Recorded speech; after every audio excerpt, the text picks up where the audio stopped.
Hello? Hello? Yes? Who is this? Someone with a lot of shit to do. Who are you? Oh, I'm sorry. I guess I dialed the wrong number. Hope I didn't interrupt you. It's cool, man. I'm just editing. What are you editing?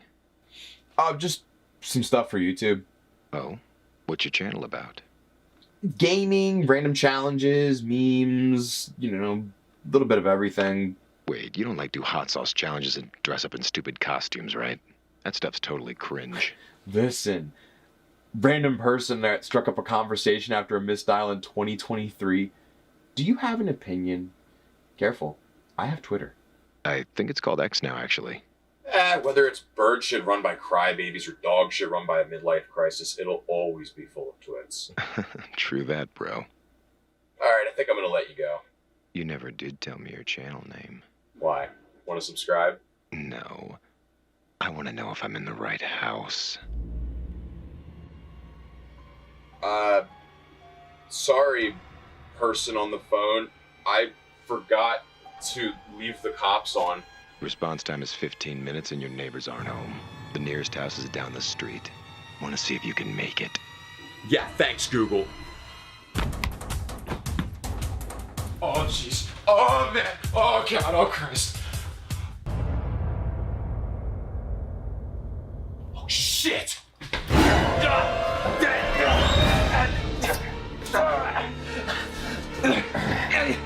That's my purse! I don't know you!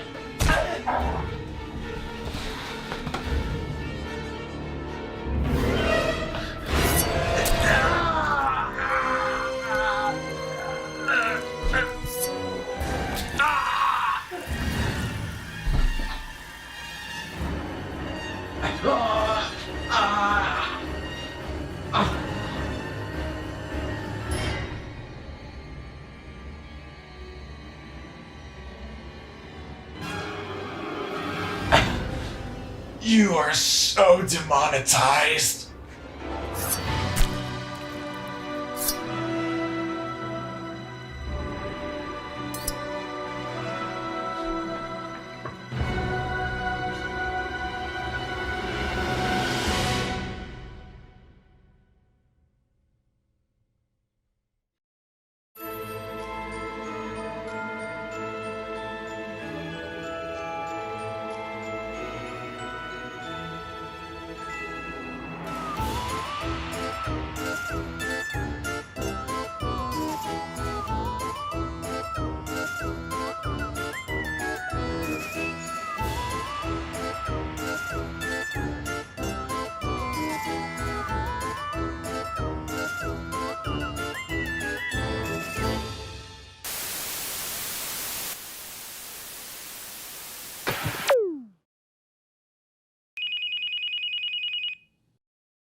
Hey, Tim, what's up? Hi, honey. I'm just calling to make sure you're okay. I heard about Sake.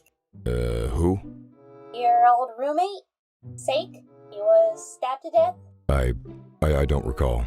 He's your voice actor's brother. Oh, that guy! Yeah, I remember him now.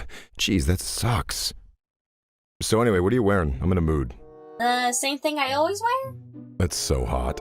Anyway, I'm almost packed up. I'm heading over to Soft's place. We're having a sleepover. Oh, yeah. I haven't heard from her in a while. How is she?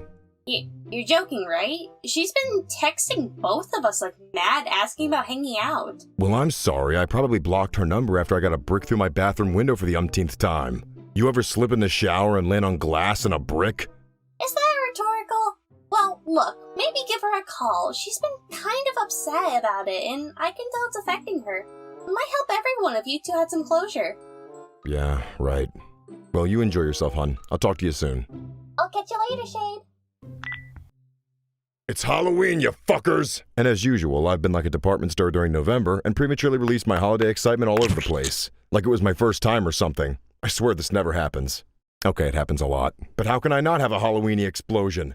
The decorations, the jack-o'-lanterns, the actual epidemic of pumpkin-flavored shit. It's something I've been looking forward to almost the entire year. And you read the title right, but you're likely confused. Why not Scooby-Doo, Scary Godmother? Something more on brand for my channel. Well, firstly, because I want to try other things once in a while, and secondly, I love this movie. The whole Scream franchise, even the third one, are exceptional popcorn munchers at worst, and the first one is a certified hood classic. But why? And has the hype surrounding the franchise been warranted? Or is it overhyped slasher trash, and the fact that we're up to number 7 is a literal Hollywood miracle? Do you even care what I think at this point? Oh, who gives a rat's ass? Let's take a stab and see if we scream or groan. After a title screen that looks like I'm about to be warned about the dangers of pirating DVDs, we open on an isolated "fuck, I'll never afford that house" late at night where a girl named Casey is home alone and about to watch a scary movie when she receives a phone call. Who is this? You tell me your name, I'll tell you mine. You making popcorn? Uh-huh. I only eat popcorn at the movies. You like scary movies? Uh-huh. What's your favorite scary movie? This strange caller is actually the killer's voice actor for all future movies, simply billed as The Voice, played by Roger Jackson. And if that name sounds familiar to you 90s kids, then it should. You want to ask me out on a date? I've been trying to take over the world, but I guess the universe doesn't want me to have it. Forget it. What is your name? Why do you want to know my name? Do not continue with your ramblings, for my ramblings are the ramblings to be obeyed, for I am the king, supreme leader, and all-around dictator. Casey playfully banners with the stranger on the phone over their favorite horror movies, but he suddenly petrifies her with probably one of the most bone-chilling lines ever written in horror. Why do you want to know my name? I want to know who I'm looking at. What did you say? Damn, girl, I know it's a scary scene, but... Wait, was that me or her? Look, it's a scary movie, all right? Give me a damn break. Okay, my maturity and originality have both degraded over time, but this opening scene has not. Listen, asshole! No, you listen, you little bitch. You hang up on me again, I'll gut you like a fish, understand? What do you want? To see what your insides look like. The voice tells her to turn on the patio lights, where we see he has her boyfriend beaten and tied up. But he's not totally cruel. She gets a chance to save his life. Having her turn the patio lights back off, the voice makes her play a little pop quiz game for both of their lives. The topic? Horror trivia. But Casey is just a fucking buzzkill over the whole life or death consequences, and so the killer gives her a warm-up question. Name the killer in Halloween. Michael Myers. You know, this movie would have been different if Michael Myers was involved. Hello? Why won't you die? Wrong, Michael. After this, Casey confidently answers the second question. But unfortunately, the voice, as we come to find out, doesn't always play fair. Name the killer in Friday the 13th. Jason! Jason! Afraid not? No way. Listen, it was Jason. I saw that movie 20 goddamn times! Then you should know Jason's mother, Mrs. Voorhees, was the original killer. Typical game shows, rigged from the start. Well, Casey, time to make a blog post calling them out. Oh, but first, your penalty. So the voice of Ghostface, soon to be a lot more than that, disembowels her boy toy. With Steve now being a gutless bastard and the killer asking if Casey can guess which door he's currently at, she says fuck staying here and runs for it. Smart. Unfortunately, even once outside, Ghostface catches up to her and she gets stabbed in the booba. And yes, now all I and everybody else can think about is the scary movie parody scene with the implant. Because like I said, I'm immature and my best years are behind me. But Casey isn't going down without a fight as she sees her parents' car coming in. Oh! God damn, I felt that. And so did Ghostface, as he is both verifiably male and incapacitated long enough for her to crawl to her feet, stumble over toward her parents, unable to scream likely due to the blood filling her lungs, and just barely miss them, as Ghostface catches up to her at the porch and finishes ruining that expensive shirt. Okay, being serious for a minute, her death scene is very well done. It's dramatic and gripping while remaining grounded and feeling very real. This is just part of what makes Wes Craven's directorial work so masterful. The camera work and writing create a tense environment. The smoke from the burning popcorn gives us an excuse for mist later on, and her realistic twitching and gasping as her lungs fill with blood and she tries to scream for her mom is fucking breathtaking. Shit, man, as a potential future parent, seeing how close she was to almost being saved and then just missing them, crying as she does, begging for help, it's genuinely heart-wrenching. And when her mother picks up the phone to dial the police, it gets even darker. She's here. Oh my God, I can hear her. Where is she?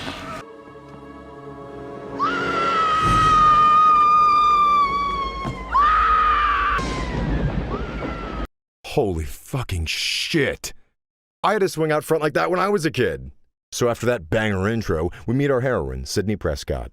She's your typical good girl. No sex, no drugs, and a dead mom leaving her so traumatized she dresses like her grandmother.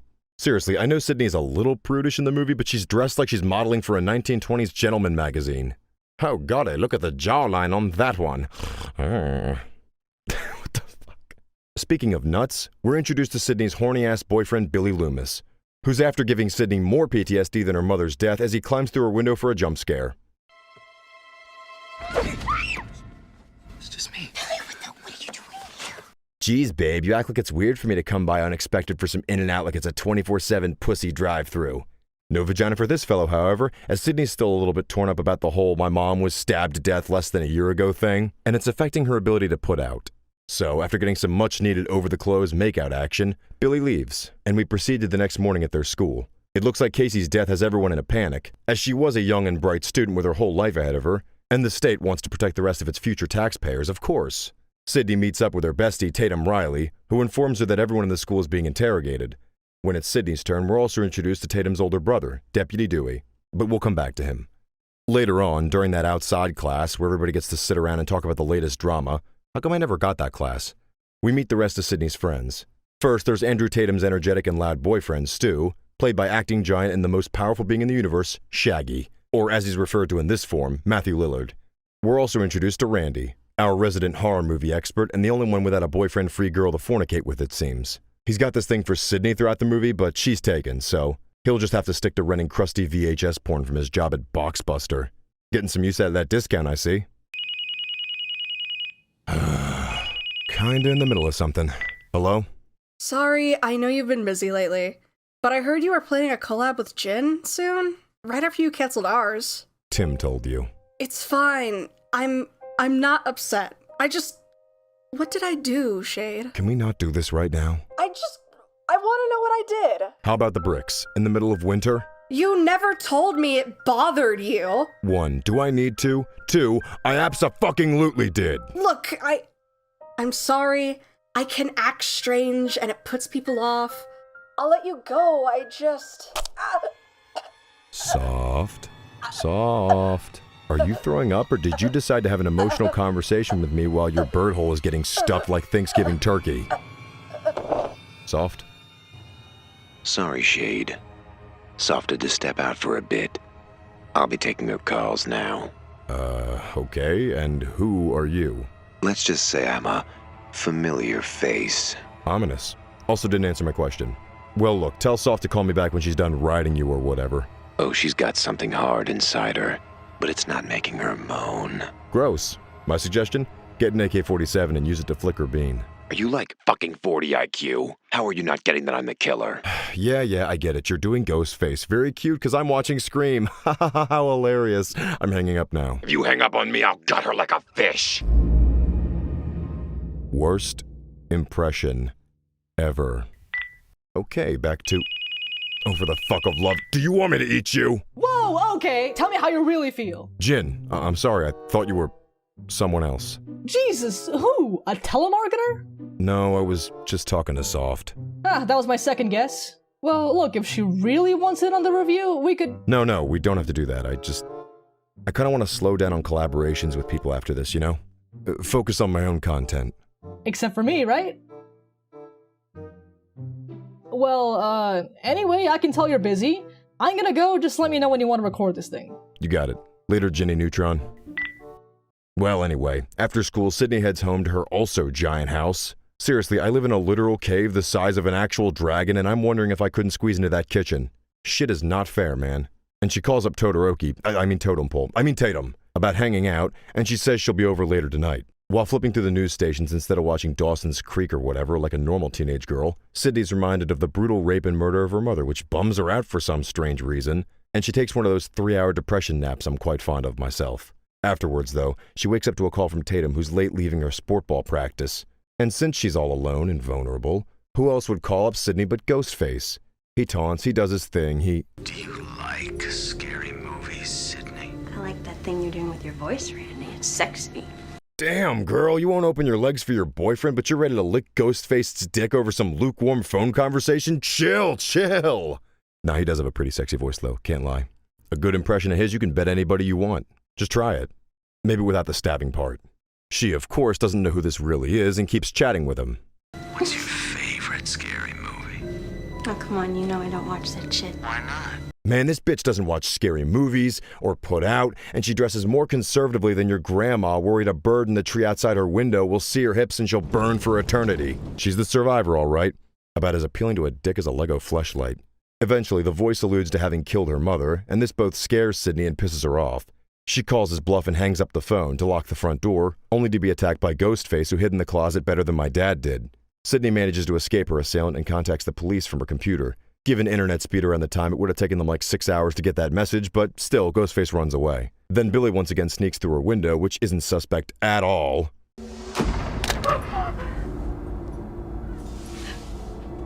Well, now she's skeptical, because see, being there after the killer leaves is pretty logical, but having a phone? Pfft, send him to the chair, no trial. Now I get why they made you special needs in the scary movie parody. You're about as useful as a thimble for a condom, and you couldn't solve a Scooby-Doo episode if you watched it on loop. So, Billy gets arrested, all while begging Sydney to believe that he didn't do it. Then, right as Sydney's being taken away to the station, Gail Weathers, her retarded yellow dress, and her cameraman Kenny catch up and try to get their blood-flavored scoop of sweet, sweet story. Classic journalists, am I right? Mean to everyone around them and dressed in ridiculous clothing. Seriously, why are you wearing that? It was ruined when she bought it. Yeah. Gail also tries to brute force her way into the police station for an interview with Sydney, but the cop says, "Get wrecked, loser." Another great scene right here. While explaining to the sheriff that the records for Billy's phone won't be faxed over till tomorrow, Dewey also points out that they can't track the costume as easily either, due to its popularity. It just adds to the hopelessness and the confusion of the killer's identity. It really could be anyone. Within the story, anyway. They try to sneak her out the back to avoid the paparazzi, but Gail catches them and tries to interview Sydney. It's clear these two have some history, but for now, Sydney decides to be the bigger woman and just walk away. So, how's the book? Well, it'll be out later this year. I'll look for it. I'll send you a copy. Then, at the world's shittiest sleepover, these two are discussing Billy being the killer when Sydney gets a sudden phone call. Hello, Sydney. An innocent guy doesn't stand a chance with you. Looks like you fingered the wrong guy. Again. How many guys has she fingered? Oh God, Billy! That's disturbing. In case you're wondering what Ghostface meant, we learned the next day from the Exposition Network on TV that Sydney's mother's killer was supposedly a guy named Cotton Weary, who Sydney was adamant had to be the killer, and thanks to her testimony, is currently on his way to become Kentucky State Chicken. Later at school, why would you send her back to school? She was nearly murdered, you fucking idiots! Whatever. Sydney confronts Gail Weathers, promising not to make the woman her personal punching bag again, and that she just wants to talk. She's just wondering why Gail is writing this book on her mother and why she doesn't believe Cotton is guilty.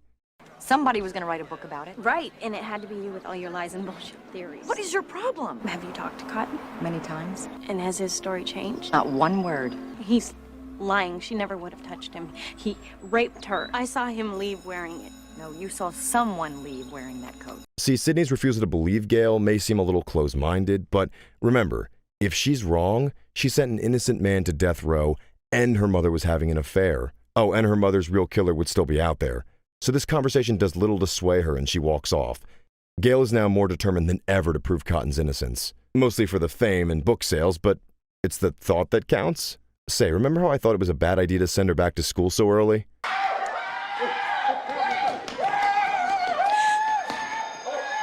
Welp, if she wasn't traumatized before. So, of course, Sydney tries to get away from everyone, which leads her to run straight into Billy, who is also back in school the day of his release. Education is important, I know, but fuck, for real? Billy is still a little put off by the fact that his girlfriend accused him of turning people's insides outside, but he's even more concerned with the fact that they just can't fuck already. And Sydney reminds him politely that her mother was murdered just under a year ago, and she's still got some emotional damage. Please understand.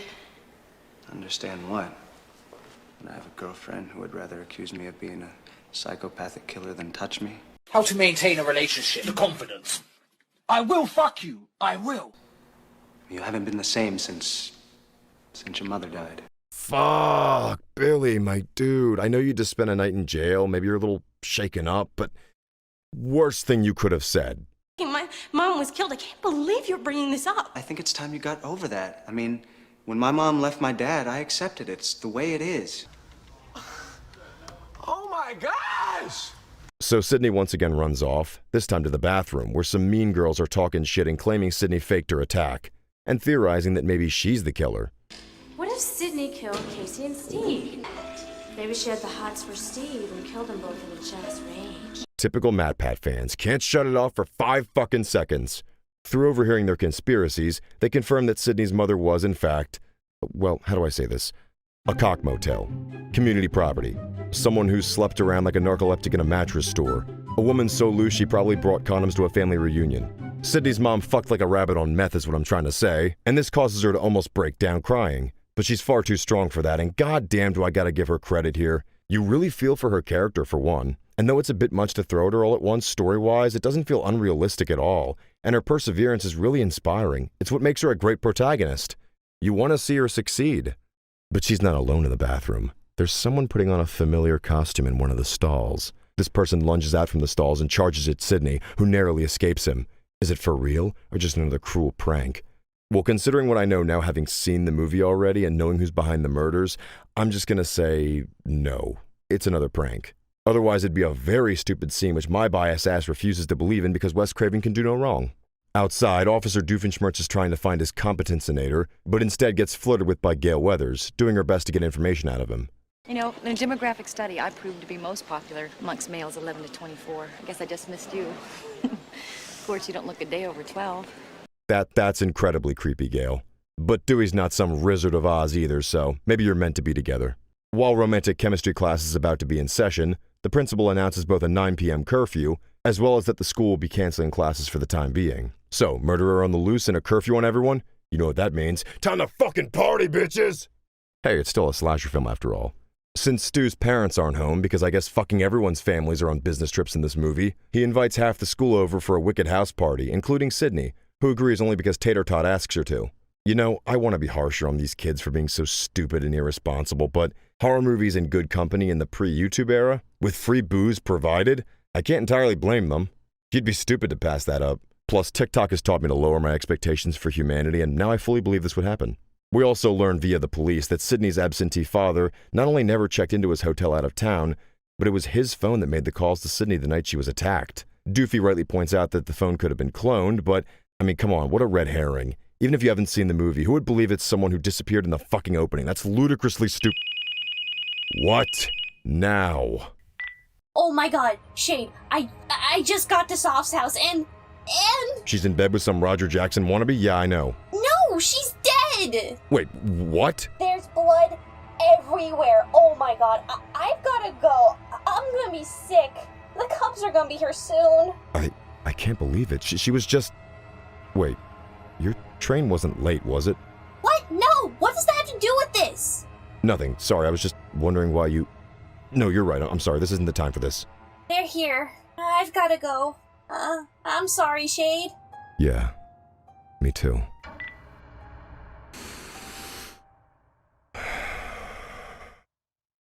So, back to Scream. The principal suspends these two shitheads for the stunt in the hallway in the earlier scene, and now I know this is a fictional world because the bullies actually got in trouble for what they did instead of Sydney. So with them out of the office, he's left all alone and ripe for the stabbing.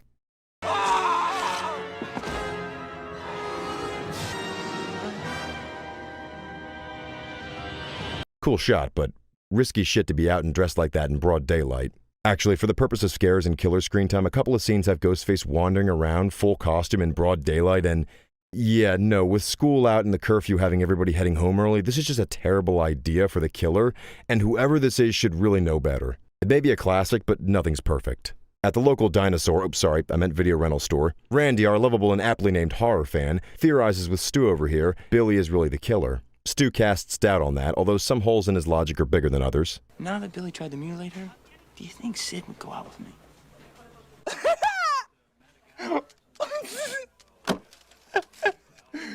No, I don't at all. No. Still, Randy says he'll be at Shaggy's party later to solve the mystery of how much alcohol it takes before women will touch him. Can relate. I think it's her father. Why can't they find her pops, man? Because he's probably dead. His body will come popping up in the last reel somewhere. See, the police are always off track with this shit. There's a formula to it. A very simple formula. Everybody's a suspect. Well, now you look super innocent. Such an iconic scene, but if you are the killer, I'd be shocked. Genuinely though, because I like you, man. I don't want you to be the killer. I see a lot of myself in a kissless virgin whose last time touching a woman was smacking the TV to get her tits out of white static. Yes, I know I'm old. Billy doesn't take kindly to Randy's theories, however, and decides to make himself look just as guilty by, Stu, back off my boy, holy shit! Stranger danger, bad touch, no means no! The hell was that? Anyway, Billy just wanted to come over to point out how it could be Randy given his horror movie fanaticism, you know, before Stu took the opportunity to molestate him. Maybe your movie-freaked mind lost its reality button. You ever think of that? You're absolutely right. I'm the first to admit it. If this were a scary movie, I'd be the prime suspect. Good kid. Now you're telling me that's not a killer? You couldn't tell a potential sex offender if he twiddled your ear from behind and teased your tickle tunnel, Randy, so I'm going to take that with a grain of salt. But it isn't just drunk teenagers making bad decisions tonight, as Dewey literally drops these two off there and, albeit hanging around to ensure they're safe, allows them free run of a property the size of a small farm with tons of underage drinking. Gail and Kenny show up to watch over the place in case the killer strikes again, and Dewey, hoping to be her top story at 11 inches, invites Gail into the party, because as we know, cops are always welcome at parties with tons of underage drinking. Although some people actually like Gail's show, Tatum isn't happy and makes it clear they should leave. While she's there, Gail sneaks a camera under the television set, allowing Kenny and her to monitor the activity from the van, hoping to catch the killer. There is a 30-second delay, but Gail Weathers will be the first woman on Earth to tell you that 30 seconds isn't that bad. Thank you, Miss Weathers. Taint Sweat, going to get more beer for the party, unfortunately meets the killer in the garage. Now she thinks he isn't the real deal, assuming it's probably Randy or someone else, and she even jokes with him a little. Only to be shown why toying with someone willing to dress up as the current murderer of all your classmates isn't the best idea. Not gonna lie, this is one of the funniest chase scenes in the movie. It goes full slasher parody. The Scream franchise loves blending humor into its horror, and here she smacks his ass around with a freezer door and beer bottles, which he instantly dries from somehow, and she ducks and he literally front flips over her and ruins his spinal cord. However, trying to escape her fate, Tatum tries the cat door. No, really. Even Ghostface is like, okay, we'll do that. And flick.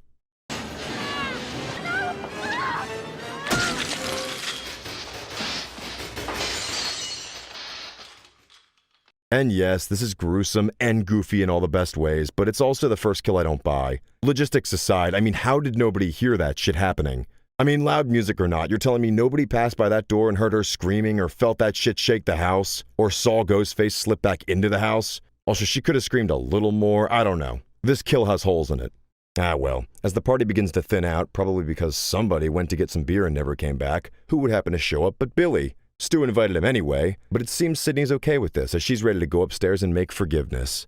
Hot, steamy, I trust you now forgiveness, with all the NC-17 naughtiness Billy's been after. Meanwhile, downstairs, while Stu, Randy, and everyone else is watching Halloween, Randy makes a passing comment about the rules of horror movies. When nobody knows what the hell he's talking about, we get the most iconic and self-aware fourth-wall-breaking speech in all of slasher cinema.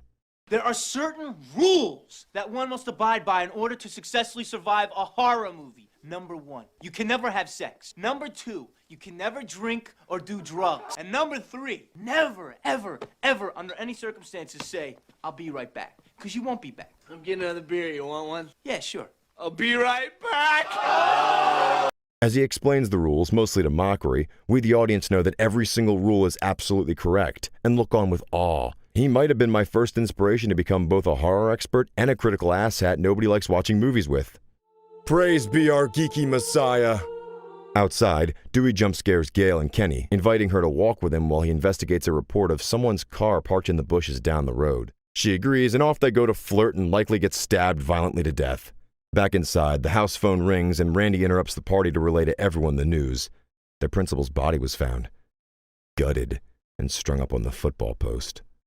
What are we waiting for? Let's go over there before they pry him down! I will put my goddamn foot so far up your assholes you will rue the day you crawled out of your mother's twat!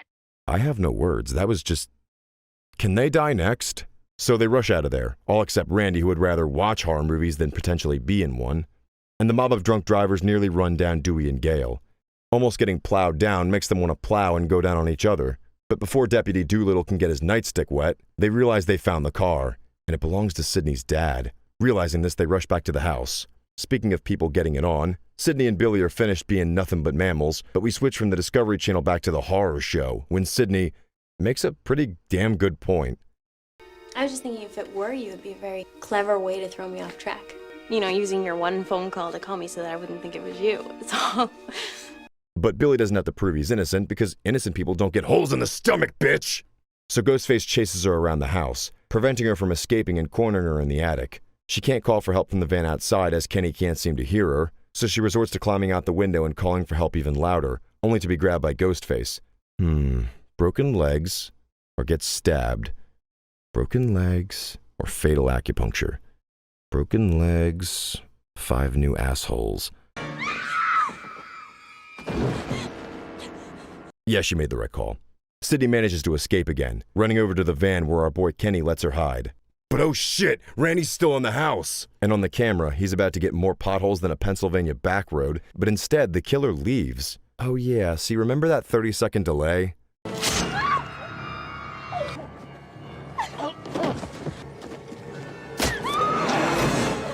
Sydney once again escapes the increasingly frustrated Ghostface and returns to the house to seek help. Shortly after, Dewey and Gail return and split up like good little horror movie characters. Gail goes to retrieve a phone to call for backup, while Deputy D's nuts charges in to find the killer. But while he does so, Gail discovers that Kenny is missing. 911. Let's go! Hey, let's add another rule, Randy. How about stop jump scaring people if you don't want to get fucked up in the face? It's a good one. Right up there with not standing behind fridge and medicine cabinet doors, you fuck. Trying to drive away in a panic, Gail can't quite seem to get this jelly or whatever off her windshield. Oh, and Gail soon realizes that Kenny's not missing. Look, he's right there. Between even the dead popping into frame for cheap jump scares and Sydney blocking the road, Gail goes off-roading and wipes out into a tree. This leaves Sydney once again all alone, but she finds Dewey. Unfortunately, he's been stabbed in the back, figuratively and literally. Hiding from Ghostface inside Dewey's police cruiser, Sydney locks the doors and tries to start it but finds there aren't any keys. I guess now's as good a time as any to explain why I love Ghostface. His personality. He's not Freddy Krueger with constant jokes, except for maybe the phone calls, nor is he wholly silent like Michael or Jason. He's a little bit of all of them, which fits the theme of a love letter to slasher films perfectly. I can't imagine any other version of Ghostface existing. He's perfect. He unlocks the car door over and over again to distract Sydney, but she manages to call in for help before he gets in through the back. Unfortunately for him, right after she's grabbed by Ghostface, he gets boots upside the head for his effort. Why doesn't he just stab her? But Ghostface disappears even faster than usual this time, and after merely seconds pass, Stu and Randy both show up, accusing the other of being the killer. Taking the gun off Dewey's body, Sydney points it at them both and backs into the house. This game of whodunit is just too much for Sydney, who understandably says fuck this shit and locks them both out, breaking down crying. But Billy Bob limps out of the bedroom, still alive, falling down the stairs, but alive nonetheless. Sydney helps him to his feet, gives him the gun, and he carefully lets Randy in. Who's flipped out? He's gone mad. We all go a little mad sometimes. No, Billy! Corn syrup. Same stuff they use for pig's blood and carry. Help me, please. Surprise, Sydney. Yep, there was never just one killer, but two. Billy Loomis and Stu Macher. When this scene happened, it was a fucking shock with no prior warning or even a hint. This scene suddenly pieces together why the killers could be everywhere at all times, why you couldn't fully exonerate any suspects until they were dead, and why this movie is to this day a classic. But why, you ask? Why do all this? Why? Why? You hear that, Stu? I think she wants a motive. Well, it's more of a shared motive, really. Billy was the mastermind behind it all and got Stu to help him, telling Sydney even more about her mother and how she fucked her way across town, including knocking boots with his father, which led to his parents' divorce. He blamed Sydney's mom for it, and so plotted an elaborate revenge. They raped and murdered her, planting the jacket in Cotton Weary's car and letting Sydney blame him for it. Now, 1 year after her mother's death, they're going to kill Sydney and her friend group, blaming it on Daddy Dearest, who was kidnapped and framed for this killing spree. This scene is just awesome. The reveal is great, the twist is great, the motives and underlying psychology pairs wonderfully with the over-the-top deliveries, especially by Matthew Lillard, who has been parodied to no end. I know I'm rambling at this point, but seriously, go watch the movie if you want more. It's so good. So they stab each other to make their wounds look real and deadly, and so they'll have solid alibis as sole survivors of a deranged serial killer. Stu is then sent over to reclaim the gun to finish the scene, but seems somebody went off script. Gale Weathers is alive and has the gun, but unfortunately, Billy knows something Gale doesn't. Stu, for some reason, put the safety on. So, because Stu practices safe gun control, he takes her down and is about to pop a cap in her ass when, in a comic twist, Sidney slipped away like a natural killer and is now calling the pair from the phone, taunting them like Ghostface as Billy tries to find her desperately. Oh, and remember what I said about this movie blending in comedy? You gotta find me first, you pansy-ass mama's boy! Fucking hit me with the phone, Dick!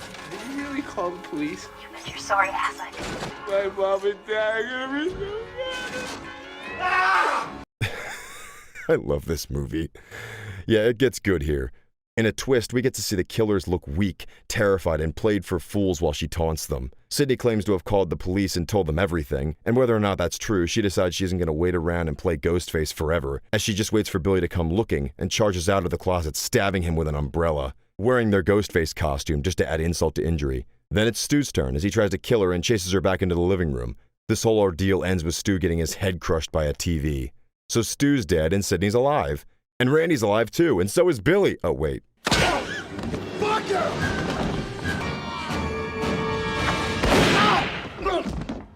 Gale is alive, and Billy is dead.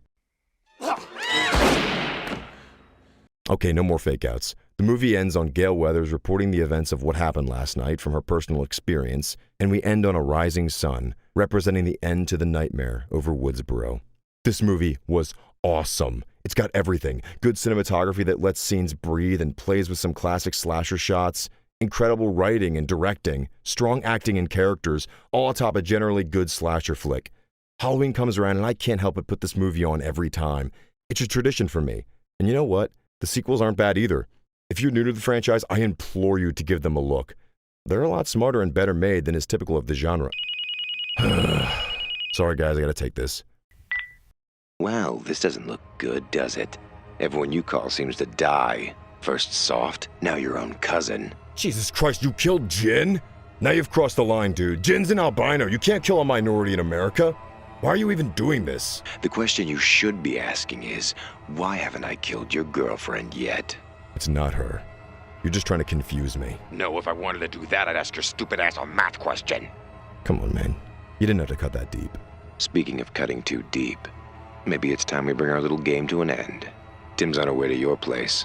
Maybe I'll tag along. You leave her the hell alone. Shit. Come on, pick up. Jade? Tim, you have to get here quickly. I'm already here. Ah! I'm sorry, I should have asked first, but Soft's dead and, Hey, it's gonna be okay. Do you need to sit down? I'm fine, I just... Well, here we all are. Why don't you come out, you cliche cowardly jackass? I'll twist your head off like a fucking wine cork. You're always calling me, but you don't even have the balls to— Shut up, you deviant reject! This is all your fault, and you're going to pay. My fault? What are you talking about? You hurt everyone around you and don't care how it affects them. You nearly sent Jin off the deep end with your internet advertisements, and then used her talents for your own gain. You've abandoned people like Soft. You didn't even remember your new friend Sake died. Nice try, but I can't feel guilt right now because I'm numb with fury. And what about Tim? You thought it was her the whole time, questioning everything and treating her like a suspect. What a healthy relationship. I just can't believe someone would do this. First Soft and now Jin? Fuck him. He can come and get us. Everything's gonna be fine. I'm gonna protect... Wait. How did you know that Jin was dead? What? I never said that Jin died. Jade, honey, why don't you trust me? This is exactly what Ghostface was talking about. It's getting really fucking annoying. Tim? You took the killer's knife from him? You're a special kind of stupid, aren't you? You can come out now. I think it's time for the big surprise. Surprise, Shade! I'm sure you're just dying to know why we slaughtered all your friends and family. Nope. See, Shade, I'm a giver. I give blood, I give advice, I give people the finger. But you won't accept that.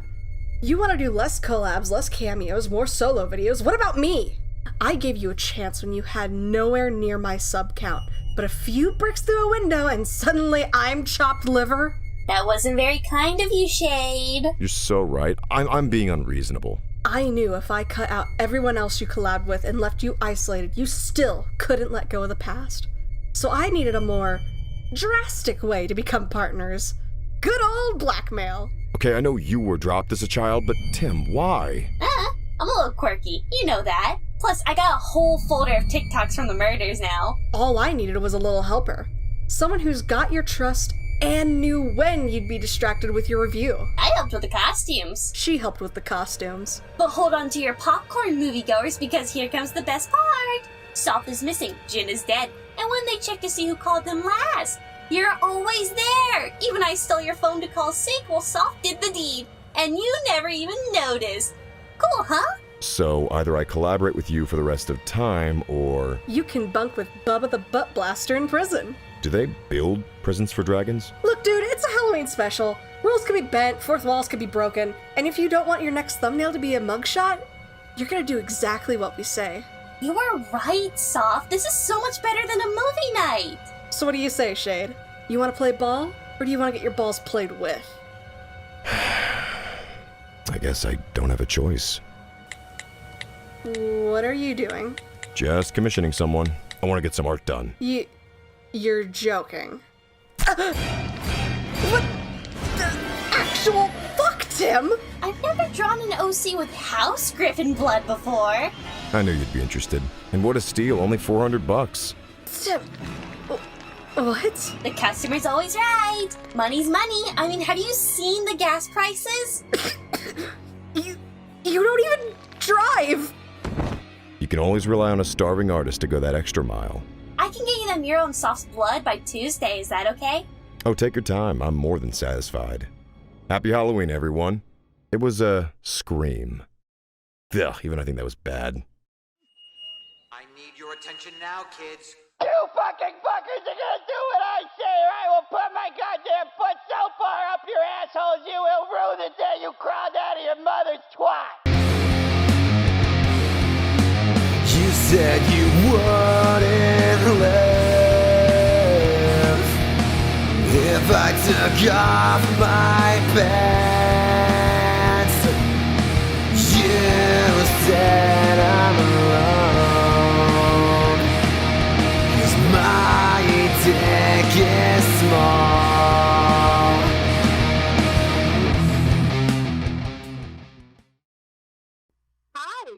Hi. What's up? I'm sure who's gonna actually answer. Well, I caught you just like right before it stopped, so I picked it up quick and I decided to call you back. What's up? I just wanted to check in on you. Well, hi. Hi. I got you on recording right now. I'm in the booth. I'm recording my ghost face lines. To computer information. I hate that class. Oh, really? Is it not fun? I don't like this class. I automatically don't like it. It'll be over soon. 2 more months. I know, but it's like already it's like, oh. Hey. What is it? Hey, guess what? I know you can do it. Oh. Well, I know you can get your video out by Halloween. Well, if I want to do that, I better hang up. I'm sorry. No, honey, no. I was glad to call you. I miss you. I miss you too. It's so funny that you're being like Ghostface right now because I wanted to I've been very productive today, so I wanted to treat myself basically. I was gonna watch a movie for myself. Oh, and what movie would that be? It's a Studio Ghibli film I actually haven't watched yet called Porco Rosso. I know it's about a man who turns into a pig and he flies planes. Huh. What's your favorite Studio Ghibli film? The Cat Returns. Oh, that's a good choice. Now tell me all about you so I can find you. Well, I'm tall, I'm dark, and you keep telling me I handsome. Yes, you are. I handsome. I so handsome. Man, I fumbled. Hey, I love you. Well, here, let me hit stop on the recording so I can say bye to you properly. No more freebies, Mr. Recording Software.